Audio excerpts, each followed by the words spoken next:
Today on Gamers Couch, the Grizzled, which is not me in this case. Bienvenue au Gamers Couch. Je suis Gaston Fayard.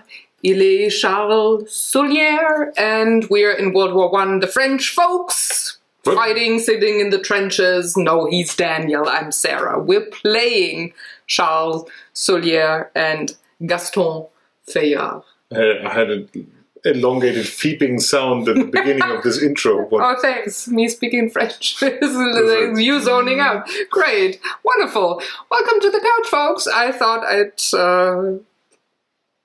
throw in some French. Now I'm there. Grizzled, I think. You've been before. You were before you said that when we started. Maybe I should look up what the Grizzled means. It's not the grizzly bear. Oh. It's kind of the same thing. Anyway, we're going to talk about the Grizzled today, and we go about it pretty much as every week. If you're new, this is how it goes. We talk about rules and gameplay first, and play a few turns, and then we talk about what we liked or not liked about this game, give it a thumb rating, and share funny stories and experiences. This week there won't be a teaser for Draw for Initiative because we published a video this week, so you gotta wait a week for a new teaser. And the game was The Descent. The Descent. Oh, The Descent. Both works. It's like, yeah. It's not like The Descent. It's not French. I cannot talk. All the languages. That's decent. That's it. The Decent. I would actually like a game. There's another game that's similar, like the others, the horrible, and then the decent. Yeah, or something like that. Yeah. Anyway, sweetheart, are you ready to lead us into the trenches somewhere in northern France? And in World War One. In World War One, back in the day, 1915 maybe is a good time. I heard the winter there was really hard. Actually, the manual says August 2nd, 1914. Oh, it's even before. So we just got into, we meaning Germany and Austria, we just got into France with the first two armies. Why do you know, Sarah? Yes, you might have asked. Because I'm currently reading a lot about World War I. So why do you know? Because I'm reading currently about World War I. It's actually because, well, my forebearers were in the first army battalions to move into France. So, reading up on what they did there. I see. I didn't have any forebears. Bearers! Oh, I see. I had grizzlies. Yeah, you had grizzlies and I have forebears. Come on, let's anyway. Ooh, the puns are so low. Oh gosh. Yeah, low enough to climb under the Maschendrahtzaun, which is your German lesson of the day. Didn't have one in a long time. So, my love, can you please rules and gameplay, please? Okay. Okay. Go. So we'll just, as always, play a couple of rounds, and fortunately for us, unlike last week, this is a game that only involves a light amount of math, so that we can only embarrass ourselves so far by apparently not counting correctly. There were elder gods. Or not counting at all. They melted parts of my brain. But this is, I picked this up as any other good reason to point out that, while we talk about this game, this is not a bona fide rule explanation. It's more of giving you an idea how this game is played and what it feels like to play this. Anyhow, it is war, and we are playing soldiers in the war. I'm playing Charles Solier. Sarah is Gaston Fayard, and then since we're playing the two-player variant, we are accompanied by a third guy called Gustave Bito. I love it when he speaks French.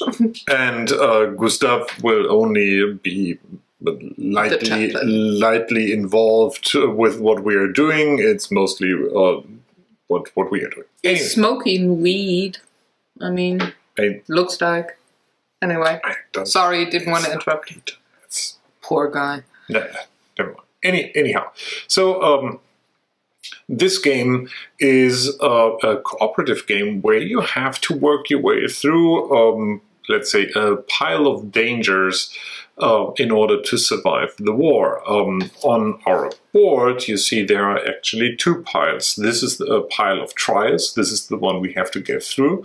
And this is the reserve, which is going to make our life harder by forcing us to move cards over at the end of each round, filling up the trials. So since here we have at least 3 cards at the end of every round to be moved over, or as many as we hold in hand, we want to kind of get rid of at least 3 cards per round from this pile to make some progress. So this game is effectively a tug of war, us against those card piles, trying to keep ahead of what we're doing, and we do so by selecting someone who's the leader. In this case, that is me for the first round.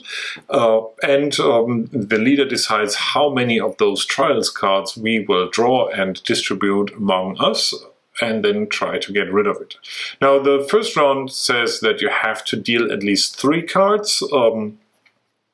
I will probably deal a little more. Let's say 6 cards. So I'm taking 6 3, per person. 4, 5, 6 cards. No, in total. Oh, okay. I was kind of worried. I mean, you could be really brave there.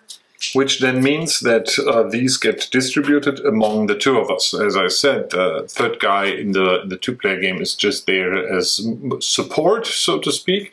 And that's actually the first thing he's doing. Each of us has one of the support tokens, and if you turn them around, actually that's... he gets drawn randomly. We have a right and a left and a random. He has random. Not super helpful.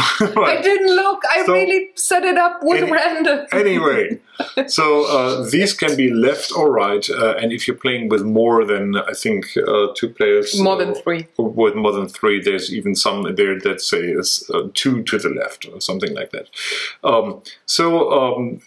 You, as one of the possible actions you can do on your turn, is to retreat. And you do that by picking, if you're a player, by consciously picking one of your support tokens, which means that this token will go to the player of whatever is written on here, in this case, the left, at the end of the turn. Now, let's all pretend we haven't seen what tokens our support guy has, because the kind of 2-player game support guy, the first thing he does is to retreat. So we will shuffle these tokens, not knowing which will be selected of those 3, and already place it on him to show that he has retreated from the fight. Now, to make things a little bit easier for you, so one important aspect of this game is that players do not communicate with each other in regards to which cards they hold on hand, which they can play, and how everything turns out. Since I'm trying to explain to you how this game works, it's really difficult not doing that. And I'm going to use my superpower and just not listen to you while you talk. I'm going to zone you out. Sarah pretends to solve complex mathematical equations in her head, while I will play with my cards open and talk a little bit about the decisions I'm making. I'm also the first one to start, so that's that. First of all, what are the cards that we have on hand? Well, these cards are usually have 1 or 2 or sometimes even 3 different threats on here that kind of ruin your day. Yes? I'm looking away not to see, and you say they ruin your day, and I thought, yeah, I remember my hand, and I kind of agree. I'm not being... So there, in effect, there's 2 major different types of cards. There's these cards that show you some, well, landscape and some icons on them, like this here, or some weather conditions like this one here.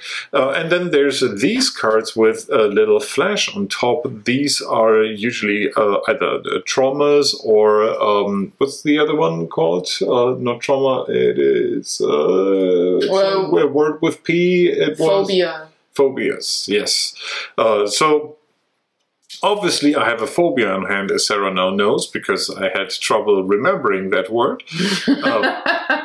These also get played, but they stay with you. So these cards are a constant effect. There's a way to get rid of them, but yeah, you kind of have to deal with them. Since we have to play through this entire stack, you will have to play all these cards, and this is actually the major thing you do on your turn. You can play a card from hand. I'll do that, and I choose to play this card. So there's something called the No Man's Land, which you can imagine is this space here.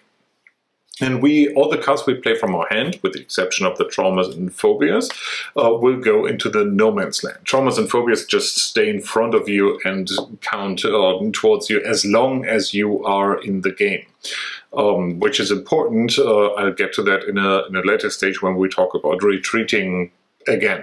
The thing that Gustav did, you can do that as well. So the actions I could do on my turn, and the one I just did, the first one is playing a trial card from hand, and I did that.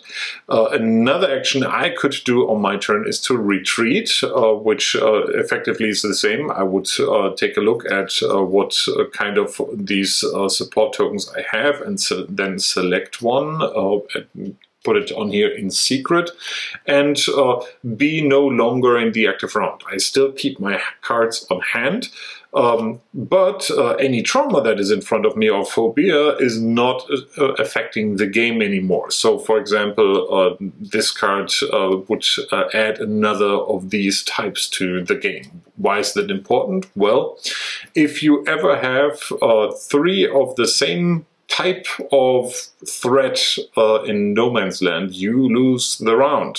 Meaning, now that I played this card, which Sarah would see, if we had 2 more bullets here, we are in big trouble. Can I look?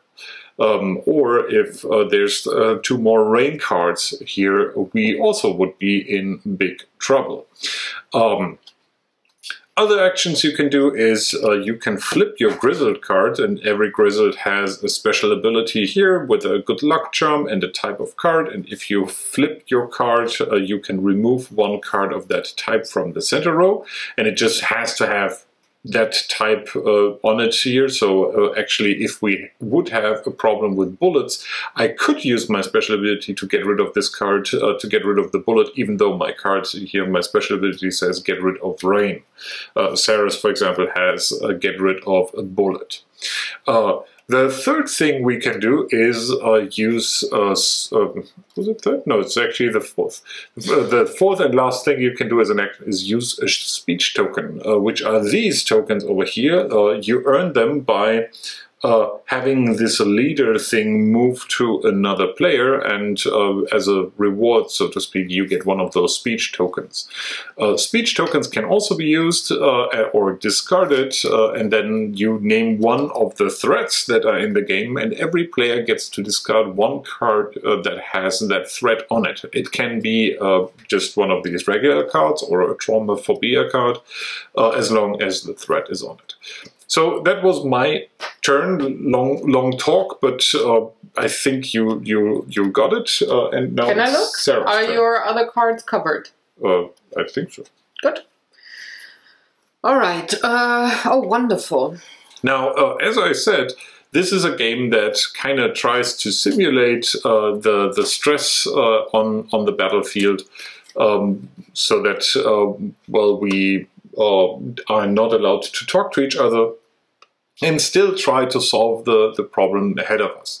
And as I said, since there's always 3 cards moving from this pile to that pile at the end of the turn, you want to at least play 3 cards here to keep the status quo. Effectively, you want to play 4 or more cards each round, so to speak, to get rid of them.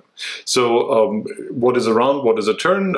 Let's say my action playing this was a turn. Sarah just had a turn. The round ends if all of us either retreat or if there are 3 or more of the same type of card on the no man's land. On the no man's land, and that means either we win the round or the mission, so to speak, or we lose it. If we win, all the cards from the center, from the no man's land, get discarded and are out of the game, meaning effectively we reduce the pile that we want to get through. And our job is to reduce it until the peace treaty, which is represented by that dove under here. If we do not manage to do that, all those cards get shuffled up back into the trials pack, meaning effectively we lost a couple of turns, are still at the same point that we've been before, but unfortunately might have still cards on hand and then move more cards into the trials part, which is unfortunate. Now, actually, I'm also going to play a card again. I'm playing a trauma this time, so this trauma stays in front of me, and this means that as long as I'm in the game, this counts as an additional snow area that is counting towards the total of what's in the center. By the way, there is another way to lose the game, not just the round, and that is whenever a player has 4 trauma cards in front of him at the end of the support phase, which we'll get to. But just be aware of that. Having too many of those is also bad. Remind me, these tokens up here do not count as 1, 2, 3. No, those do, right? No. These tokens up here are your special thing. Your good luck charm that you can spend to get rid of a card. So I'm going to that has that in the middle. Now I have a problem. Looking at my card, you can see why I wouldn't want to play this. So let me use my good luck charm, and I want to get rid of a card. And in this case, I will use my good luck charm to get rid of the rain card, and I choose this card. Obviously, you know why I want to get rid of that. But I'm not allowed to tell Sarah about that. The only thing that Sarah now can gather from that, maybe, is that if she looks which card I'm going to take away, that she can consider, well, maybe it's the rain, maybe it's the gas mask that is on here. If it would have been the rain, why didn't I take the bullet one? Maybe I want to keep it open for her to take away. We are not allowed to discuss, but these are the thoughts that kind of your teammates have to consider why you removed a certain card from the game. And now it's back to Sarah. By the way, I'm gonna have so much fun editing this because then I can see what you actually show. But I'm gonna do one thing too. I'm gonna use my charm to remove this one because I'm not sure why you did what when, and I just want to make sure. Okay, small interjection here. You may have won it already. There's another icon on this card which I haven't explained yet.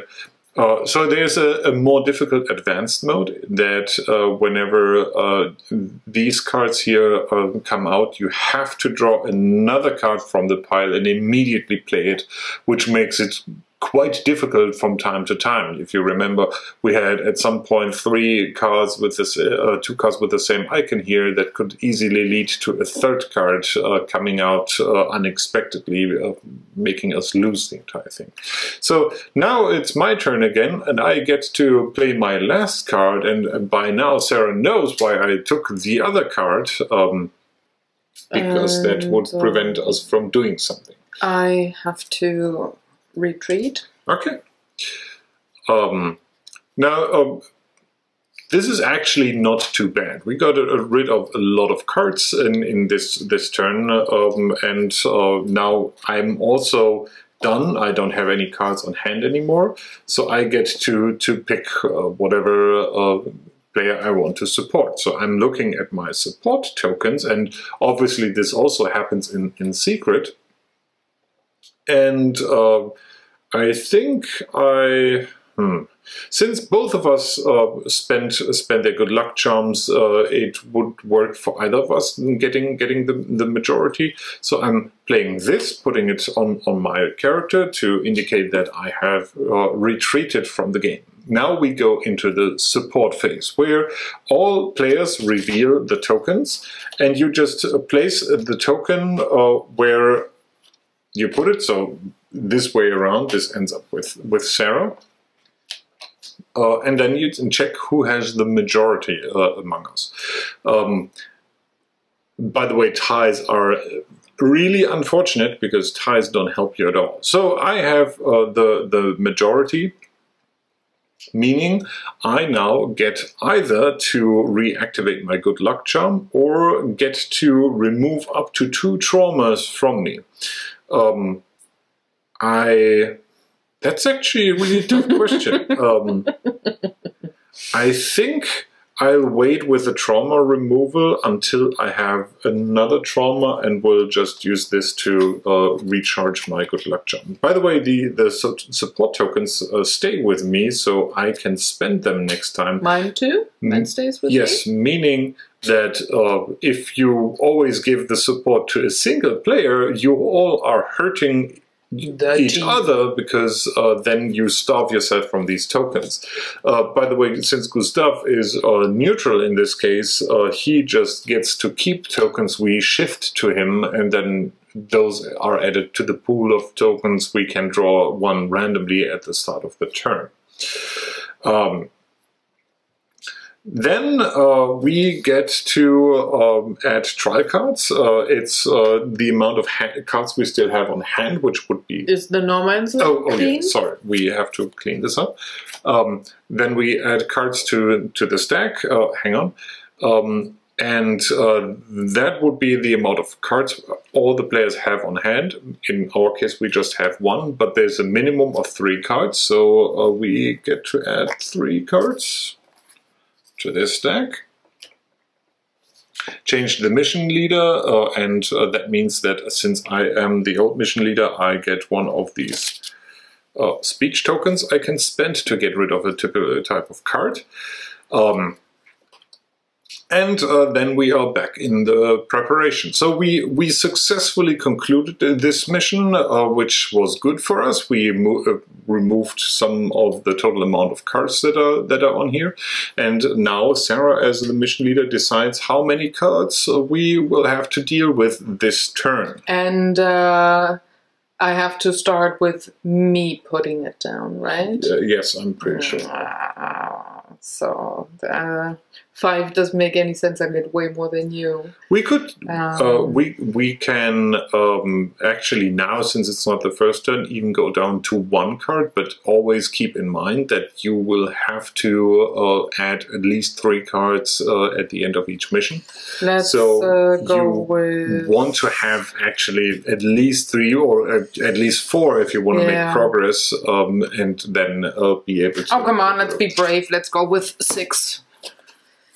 Either we're gonna die or we won't. It's the way of the soldier. And Gaston kind of feels... And also even though you have 1 more card on hand, remember that I have 1 trauma in front of me that still counts. So let me have a look at my cards. I so badly want to play a card, but it's so not video working.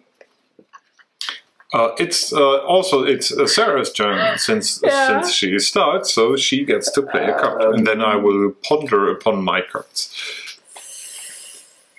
I'm gonna play the phobia for the gas mask.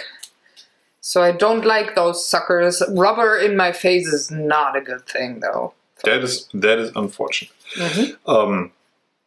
Now, I just said I want to get back on my good luck charm because just spending the support I got for 1 phobia or trauma is a little bit weak. So I am going to play my second one now, meaning we have a trauma for snow and a trauma for night, while Sarah has a phobia for gas masks. And it's Sarah, so no, by the way, we should have done this. Out of these two, entirely probably not different ones. Take the ones. left one. Take the left one. I will pick one at random. Gustav obviously treated.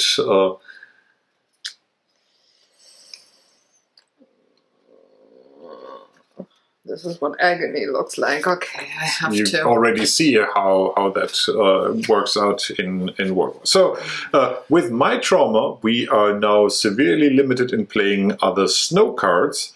I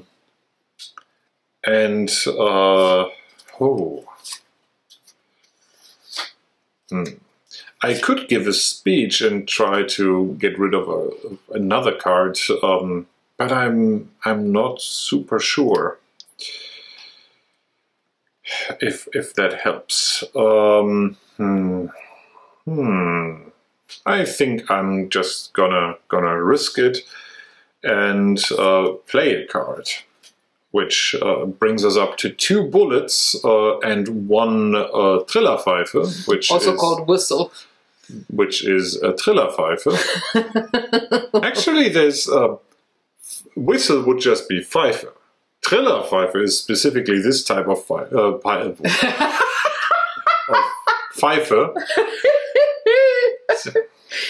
You now may also need the additional piece of information that in German you can call a person a Pfeife, which is when like an idiot. When he's an idiot. You call it a pipe when you smoke. That's also a Pfeife. Yes. And then we have the Trillerpfeife, which makes a sound but no smoke. Yes. So and all of them is Pfeife. Triller is the thing that describes the type of sound it makes. Yeah, the ball in the in the Pfeife is brrr, that's Trillern. So a regular Pfeife is just the one shaped to form your breath into a sharp sound. The Trillerpfeife is the one that contains this small little ball. It's a ball. It's a ball that alternates the way. Anyway, and whistling also is called Pfeifen. So that's Pfeifen. So all those things. All those different kinds of things have something to do with a Pfeife. And also now you're educated. Also may have been called French at the beginning of this video. The whistling sound I had when you were talking stuff I didn't understand. Anyway, I played this card. It's Sarah's turn. Yeah, and I'm agonizing again, of course. How many cards do you still have? One. And I could make a comment about the card. No, you cannot, because I cannot know. Now Daniel has to entertain you because I played a trauma. I'm mute, and I can no longer speak or communicate with other players in any way. You may not use a speech. I see. By the way, when I said 4 cards to end the game, some cards actually have 2 of these lightning icons on them and count as 2 cards for that purpose. So that is quite annoying. Well, not so much annoying for me is I still can play my last card because that just doesn't interfere with anything that's on here. We have a wide variety of different threats on the board, but none of them are there 3 times, which means we are still doing pretty good. And it's Sarah's turn, and Sarah is so glad with the last card that she has kept that she kind of wants to go home and be happy about it. I don't have any cards left. Just to point it out, because I think we're done after this turn, now that Sarah has left the game by retreating, her phobia does not count to the cards in No Man's Land anymore, meaning effectively if I still would have had a card on hand and would have had that to go away to be able to play it, now's the time. Less effectively for me now would be to use the speech token I still have because, well, Sarah is retreated. She wouldn't be able to get rid of the card to do that. So now I'm making a decision of where do I want to have my support go next, and I think I will have it go here. And we can resolve the support phase one last time, I think. Let's get rid of the No Man's Land cards. This goes left, so I end up with you, and that is unfortunate because nobody has support in this case. So that is very unfortunate. Yes, the good thing is I think we will cut out the gameplay demo, and this game is rather simple. As you see, you're just trying to play cards from your hand to get rid of them. I'm not mute anymore. I put it away. I'm not mute anymore. I was so happy having. So you're gonna play the ghost next time with Mysterium. You get to reveal that card, or you lose the game if you reveal the monument, which also has all the names of these characters on them. Alternatively, you lose if a player has 4 of these in front of him and cannot get rid of them. I think that leads us, if you say the number of players, the age, and so on, we could go into the next section. Can you please tell them? So, if effectively this is a 3 to 5 player game, but as you see, there's also a variant for 2 players, which, well, it doesn't really simulate the third player, but it has a third guy there for distribution of the support tokens. And the other minor rule change you'll face there is that speech tokens, after you've used them, go back to the pool. In a 3 or more player game, you can only use a speech token once, which makes them way more powerful. But you can imagine using a speech token in a 5-player game is way more valuable than in a 3-player game, because you have potentially 4 other guys getting rid of a card instead of just 1 or 2. As in a 2-player game and 3-player game. Playing time. This game is for people who are at least 103 years old, because they have some kind of recollection of the event. No? It's for players age 14 and up. And I have to say, certainly not because of the mechanics. So I can only imagine that this is a theme thing that you kind of may not want expose children that are younger than 14s to the cruel things of war. I would say it's up to your decision as a parent to figure out if your child is able to handle the theme or not. As I said, from a gameplay perspective, I don't see that being a point. Although not too much younger, because you are not allowed to talk is sometimes a little bit difficult if you have someone at the table who's really excited about what's... Let's hop into the likes and dislikes smoothly and say that I would go with the same age as Hanabi for the intensity and how you can handle that. I'm thinking about... If your kid is fine with handling... Do you remember Hanabi? Was it 8? I think 8 or 10 or something. So I would definitely see this game in an 8 or 10-year-old realm of being okay if you as a parent are sure that they can handle the theme of war. But then again, if I would have a kid, I would definitely have this on the table for 8 or 10-year-old, because we live in a world where it depends on... you were pretty much exposed to the theme early on. Yeah. Early on, the concept of war is... The question is, how do you educate your kid? How do you handle it? How much of the really, really nitty and gritty are you going to tell? Or are you just going to have the concept and go with, the game mechanic a bit more, which is, I think, with the cutesy factor of the artwork, it could definitely work. Yeah, I think you could use the game as a venue starting to talk about these things. Yeah, I mean, the theme actually is an anti-war game, so yay. Definitely use it for education or get it started. And that's where we are at the likes and dislikes. One of the intents, and it actually says so. The game actually, the manual comes with an intention note that tells you that they purposefully want to display the anxiety and the kind of chaotic nature of war that these people suffered through at that time, which while I also feel the same with Hanabi, is not. I think it's well placed here. So to me, this game feels like someone played a cooperative game and felt that these games can make you feel that way, and then tried to tie that together with the theme. With the theme, and you can definitely use themes that are supposed to start conversation or education. You can definitely use them well on these cooperative games that always feel tense. And you always feel, if they're made well, you always feel a kind of anxiety, sometimes even despair. So I'm thinking about, of course, the Hanabi, because you want to please the emperor. Otherwise, you might be 20 centimeters shorter. Actually, I think you want to please the gods. It's the same thing.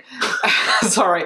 It's the same with pandemic. You want to maybe save humanity and you feel anxiety there. Or it is with a warlike scenario like this one. Here you're in the trenches, you're not sure what's to come, and you're just put into a situation. I would go so far save your friends. That in a cooperative game, you kind of don't want to disappoint the other people you're playing with. That's too. That's what this is trying to aim for with the camaraderie. Exactly, and by doing so, you can definitely plaster on a theme on these kinds of games to then start a conversation about that theme, in this case World War I, maybe educate your kid, or maybe, well, just remind people that things can really make you feel desperate and anxious and everything in real life, and maybe, well, not do them. So that's the theme kind of thing. I really love the mechanic and how it's done. It very much reminded me of Hanabi, and I'm gonna have the constant comparison here because it makes me just as nauseous and tired and anxious. Just how can I do that? Like, for example, first turn I had 3 gas masks. It's like, what the heck? This game is like the evil twin brother to all the set collection games. Exactly. You don't want to have a certain amount of cards on the table and having to deal with that. And what I really liked is we played it with 2 players, so just the 2 of us, and we played it, was it 5? We were 5 people at the table, or were we 6? I think we played it with 5. We played with 5, right? Yeah, 5 people at the table, and I really liked it there for a totally different reason. I mean, yes, it takes maybe a bit longer for the turn to come around to you, because everybody's really agonizing about, oh, what card am I going to play when it's my turn, and then it changes right away. You cannot play like half of your cards because players before you played an icon, and then we're like, oh, you're really anxious. But the support tokens are so strong in a more than 3-player game that we could actually really clear the field there and get going. And we actually made it with the 5 players, and I liked that it still felt as, or I still felt as desperate and anxious and tense as I did with a 2-player game later on. And it didn't make it feel easier or more difficult with the change of player numbers at the table. So I really like that. Yeah, and of course, I'm loving the art style. It's just, the more so cute. The more players you have, the more you run risk of people having a card on hand. And it's really about finding that sweet spot of getting through a lot of cards from the trial stack without overburdening yourself and then ending up with more than you literally can stomach. chew Yeah. on. Yeah. And a funny thing is, or another thing is that I found was way less critical in the modern two-player game was having that one trauma, you stay the leader. I found that so difficult in the two-player game because we couldn't then use the speech bubbles. That was the one card where I thought, oh, this is way less critical in a more than two-player game. Well, I think it really hurt us. I think, but the speeches are worth less in a two-player game because you can only get rid of one card. That's true, but it would have helped in the last two-player game that we had a lot. It would help you not being the leader all the time. All of the phobias and traumas are really annoying. Really annoying. And they could really hurt you depending on what other cards you have in the no man's land or on your hand. There's quite a fair amount of luck in this game. Meaning, are you gonna draw lucky with the cards that you get?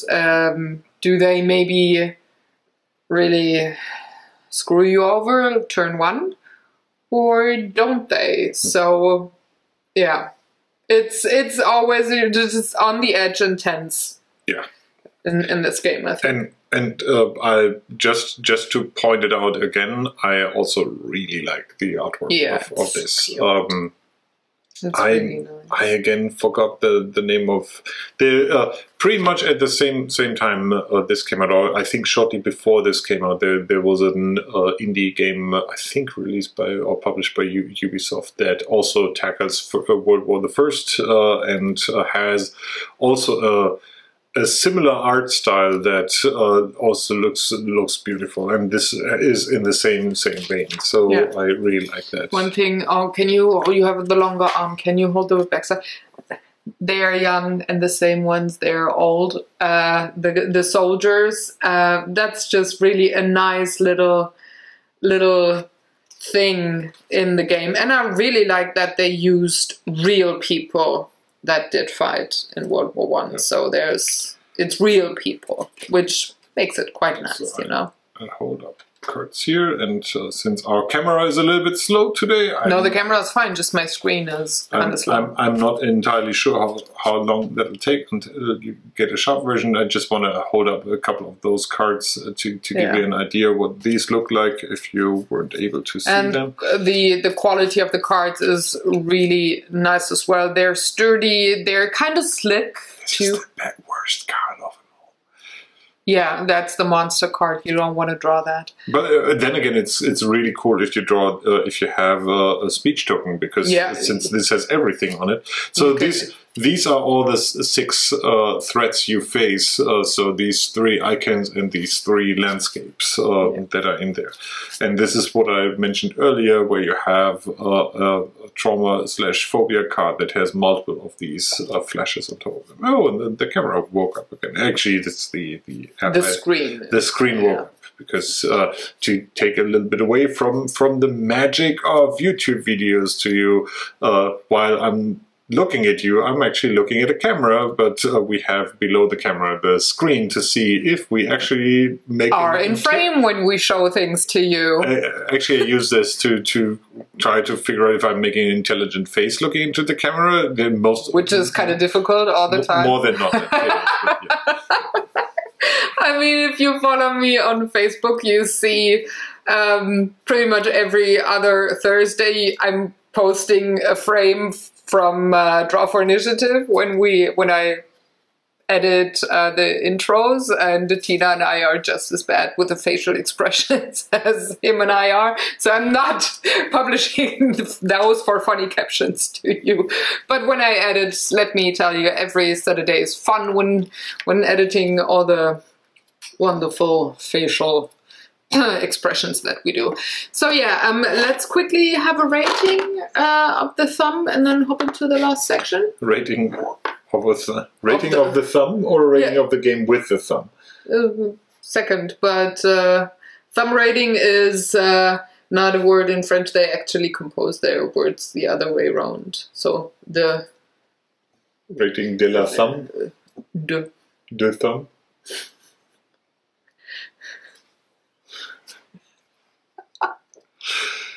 I'm dying here. 1, 2, 3. C'est bon. Actually, yeah, it's great. It's not only good; it's a great game. Yes, I really like it. It's a tiny little box you can take with you. Yes, it's roughly in one hand. It's also, this may surprise you, but this is published by Cool Mini or not, and does not come with a ton of plastic. Still a beautifully done game, and while I wouldn't call this a vacation game due to its theme, it is, I would still consider this a cool game to take anywhere, because it's just cards mostly. It doesn't take up a lot of space. Even this box is more than you need to carry this game. You can easily just make sure that you got the cards and the tokens, and then you're done. That leads us into funny stories and experiences. So tell me more about the funny stories you encountered during the World War the First. The First World War or the Great War. It's not World War the First. It's not like with royalty. It's not James the Second. It's World War the First. It's World War Episode 1. No. Ah, gosh. Do you think it starts with Episode 4? You're one of those deniers. That's not the World Wars, that's the Star Wars. Oh, it's different. These were other wars. Sheesh. So, yeah, well, we played it first with the full set of our gaming group, which is, well, we didn't play Hanabi with them. We played Hanabi with way a smaller group. Actually, that's people, and so they didn't have that experience with us. That is another plus. I think Hanabi you can only play with 4, right? Yeah. Because of the 4 different colors. So you can play this with 5, which opens this up as a game. So you can play with the Emperor this time round. Not only a filler type game, but you can actually play this with a pretty big round of 5 players. Yeah, yeah. And, well, it kind of felt like more of the friendship part that comes with the game, because it says, can friendship be stronger than war? And I literally just understood friendship. Yeah, the French ship can also be way stronger than war. But it's sweet that you get old, you get grizzled, huh? So, don't look at me like that. It felt more like we imagine, yes, you are at war, yes, you are sitting in like a bunker or in the trenches or somewhere, but it's like it's like a quiet moment. Maybe there's peace treaty talk or something, so the soldiers are not actively fighting, and you're sitting there with your comrades and maybe play cards or just smoke something, drink something, I don't know. But it was way more the point of making really bad jokes at the table while waiting for your turn, and kind of like teasing each other, things like that. So, but we were not really, but kind of like in character. So it's like the red-haired dude, the ginger, played the ginger, and somebody played the blondie and stuff. So we were kind of like, yeah, with the love letter and everything. So yeah, we really enjoyed the not talking about the cards or things that we had at the table. We didn't talk about that, but it's more like the chit-chat while you play, but kind of being in character with the game, just like, come on, move on, I want to be the leader and things like that. So but it was more, the enjoyable thing was the chit-chat that we had as the group. As with other games, similar to Hanabi, it kind of it's up to you to decide how difficult you want to make it. I mean, we don't. Literally, this game forces you to not talk about, let's say, the weather, because obviously you could be referring to the cards that are there. Yeah, no, we were just kind of making fun of the characters that we played, and you know. So, if someone is farting at the table, that is not a hidden clue for a gas mask. Or maybe it is. We don't know. It's up to you and your gaming group. It could be a hint. Yeah. Or it could be a hint to leave the room. Fast. Both, depending who's farting. So, the other game that I really remember very well was the first time the two of us played this together. And we played it after the full gaming group. And we got kicked in the butt, like, really badly. And it was not that we were not playing to the best that we could with the cards that we had, but we were just really screwed with the cards and with my choice of using the speech token too. So we made it really far. The last turn. I'm making a speech. Bam! I'm making a speech. You can discard nothing. I chose the wrong thing. I thought from... Good job. That's the speech I wanted to hear about. No, something I can relate to. It's like we both were kind of like complaining about having bullets, but with the vague way of communicating that we were only able of complaining about things. Or sighing in a certain way, and I thought you were complaining about bullets too. So I said, okay, at least you could discard a bullet. No, After I was able to get rid of all of those by playing them, then it was too late time to make a speech, and I bullet. It's like they're on the no man's land, so I'm discarding nothing. So last turn we got screwed over, but yeah. I mean, come on, honey. I'm not a good leader. I'm very happy to follow your leadership of being Grizzled.